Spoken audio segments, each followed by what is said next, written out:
Hi, this is Mike Regan with Transact's 2-Minute Warning for the week of June 28th. And in this week's 2-Minute Warning, we're taking a look at the messages that UPS and FedEx are sending to the marketplace and asking this question: are shippers listening?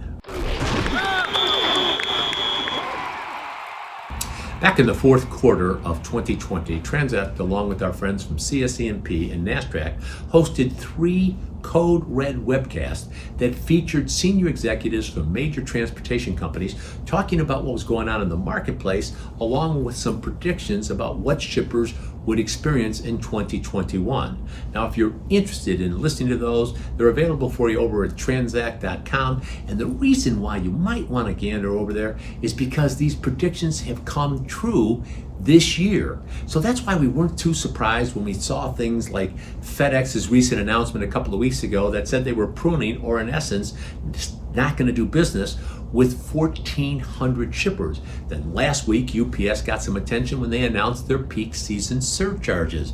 It would start 2 weeks earlier, and folks, there are some increases which will definitely get a lot of attention. But the FedEx announcement and the UPS announcement are consistent with what other carriers have told us, LTL as well as truckload carriers. And in this 2-minute warning, we want to take a look at 3 messages that you need to understand, because it's going to impact your freight cost as well as the service capabilities that the carriers can deliver. Message number 1 is the systems are flush with freight. Virtually every major carrier we're talking to is basically saying this model's not sustainable. We have more freight in the system than we can handle, which is why it's impacted our service levels. We need to rebalance our network, get our service levels back up, and that leads us to message number 2.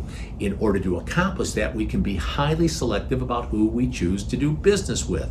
Now, we've talked about this in numerous 2-minute warnings, but what shippers need to understand, it is definitely a seller's market.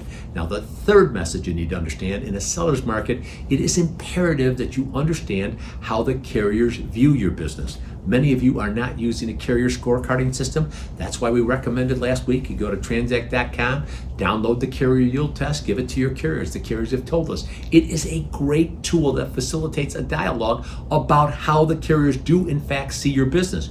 You need to know this because it's going to impact your rates as well as what the carriers can and can't do for you. Now, at the end of the day, if you have questions after this carrier yield test and other things, give us a call here at Transact, because we are LTL sourcing experts. We have a wealth of information, and the carriers have told us it's highly effective, and we've proven it with the shippers. It's highly effective. We'd love to share it with you. So if you'll simply send me an email or give us a call, be happy to get that information out to you, because with each and every 2-minute warning, we're here to remind you we are on your team. We're here to help. We're passionate about seeing you be successful. Thanks for your time.